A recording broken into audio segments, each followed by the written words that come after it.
Hi everyone, welcome to another video on Assassin's Creed Valhalla. This one is for the 1.04 title update, which comes out on November 26th for me, but it might be different for you.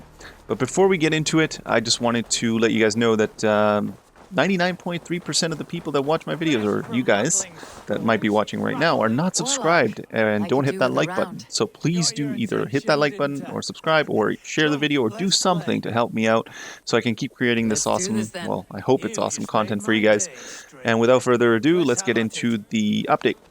So it looks like it's going to be a 4.3 gigabyte patch for PC, and it's going to be deploying at 1 p.m. Central Eastern Time, 7 a.m. Eastern Time, 4 a.m. Pacific Time, and 11 p.m. Australian Eastern Standard Time.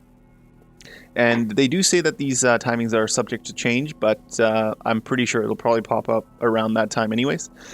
For the miscellaneous fixes that they're doing, they've added a new background image to the title screen, so that should be interesting. It's not just going to be the AC logo anymore. It might be something else. Well, we'll have to wait and see what it is. They've added various VFX to enhance visuals, so excited to see what that will do. They've also added an option that will automatically assign all nodes on the path when acquiring a central skill. So when you select that central skill, it'll assign all the other ones as well. So I don't know how that will work, if that will require additional skill points or not, I don't know. It may be that it'll tell you that you need this many skill points to even get this skill, maybe, at that point. I don't know how they'll do that, but we'll see how that works. They've also added rune categories to the rune menu. All runes are now categorized in weapon and armor runes. Interesting, so you won't just be able to willy-nilly place them anywhere.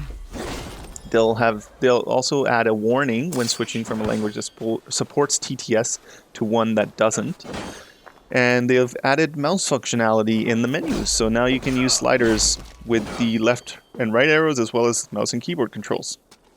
Which is, hopefully, I think that means mouse compatibility. It's so annoying to hit E and Q or whatever to get through the menus.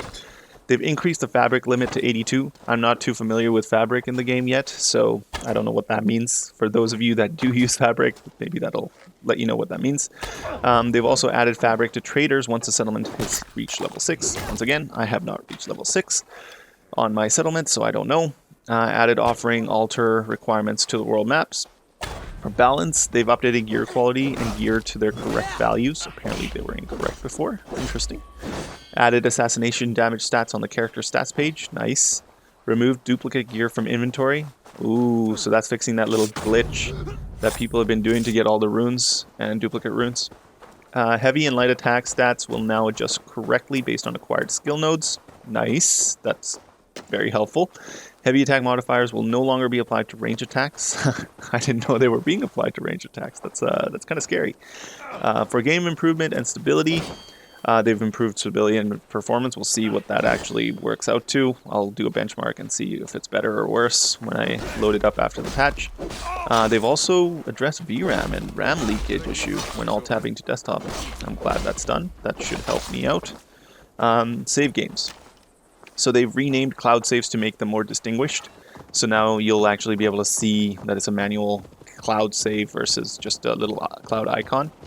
And they're going to remove them from the save menu. This will ensure that it cannot be overwritten unintentionally.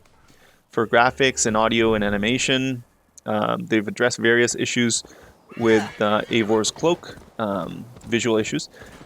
They've also addressed a lot of clipping issues, nice, and addressed various graphical issues across the board. Lighting issues, shadow resolution on high will now use correct values. Lighting issues, I already discussed actually, and various instances of player or NPC animation issues. For the world, they've fixed some texture or object placement issues. They've also fixed some places where you could get stuck before.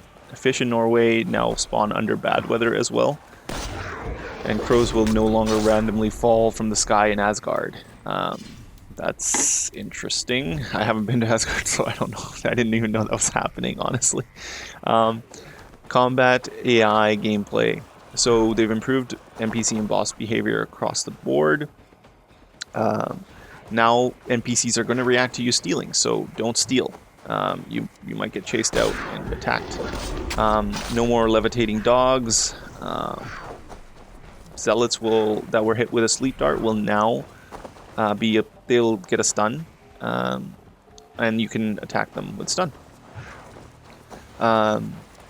Guards who clearly saw Eivor shooting their ally will now turn hostile, and they'll be able to hear dead bodies dropping. So be careful who you kill around whom, and improve the disguise behavior in district zones or distrust zones. So that's helpful. It should be more realistic, I'm assuming. The crowd will now cheer during drinking games versus not cheering and just going shol, shol, shol. Players will now be able to air assassinate sleeping NPCs. That is pretty savage. Yes, I'm glad that's going to happen. Quests, world events, and side activities. They'll have addressed issues where the assassination sequence wouldn't play for some targets, addressed various texture issues during cutscenes, various issues with quests or world events that prevented players from completing them. Players can no longer use the fishing tool or the horn during the drunk walk with... Okay, I don't know that quest. Walk with tutor. Sub-quests will now display the correct part of parent quest. The memory stream can now be chosen when starting a new game if hold alternative option is set to on. Increased frequency of experienced travelers. User interface and HUD. Addressed various issues with that. Let's see what else. Secrets will now be discovered when synchronizing a viewpoint, which is awesome. That didn't used to happen. I noticed that actually initially, which was somewhat annoying. It won't happen under Pathfinder difficulty, obviously, for obvious reasons, because, I mean, you're saying that you don't want that to happen. So, let's see what else. Improved radius in which Sunan reveals keys. Reduce Sunan's view distance of materials. Sell all trinkets will now be grayed out after all trinkets have been sold. Yeah, I think that's pretty much the gist of the update. Abilities and skills, let's see what they did with that. Addressed an issue where players couldn't use any abilities anymore when the Dive of Valkyrie's ability was interrupted. All NPCs or horses can no longer trigger body traps. Addressed a display issue when the poison powder trap would become invisible when using Sunan. Chain assassination behavior had been fixed. Players will no longer be able to assassinate a target who was tackled to the ground. The secondary hand slot will no longer be available when a two-handed weapon is equipped. And that's pre the heavy dual wield skill, obviously. When you have that skill, you can still leave one of your secondary hand slot. You can leave it open. Flaming powder traps will now explode when walking over the arrow. Raids. Force open will now be displayed correctly even if nearby allies are in combat. They've also addressed an issue where allies would not help Eivor open the doors during raids. Allies will now return to the longship once a raid is complete. And they've also added a timer. So it'll tell you how long you have to wait until a raid can be restarted.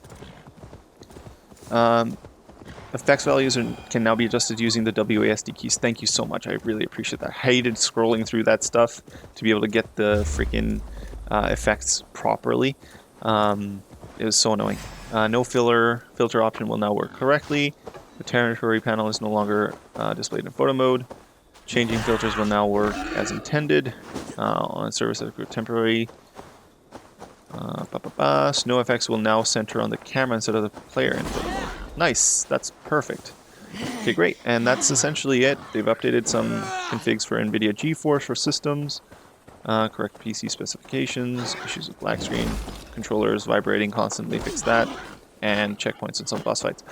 I don't see any specific mention of fixing the unlimited XP or unlimited skill point glitch, but my guess is they are going to address that in this update as well. So if you haven't already done that, do that now before this update comes out, because you might not be able to do it after. I hope you guys enjoyed this video, and as always, don't forget to like, subscribe, share, and play some Valhalla. Thanks for watching.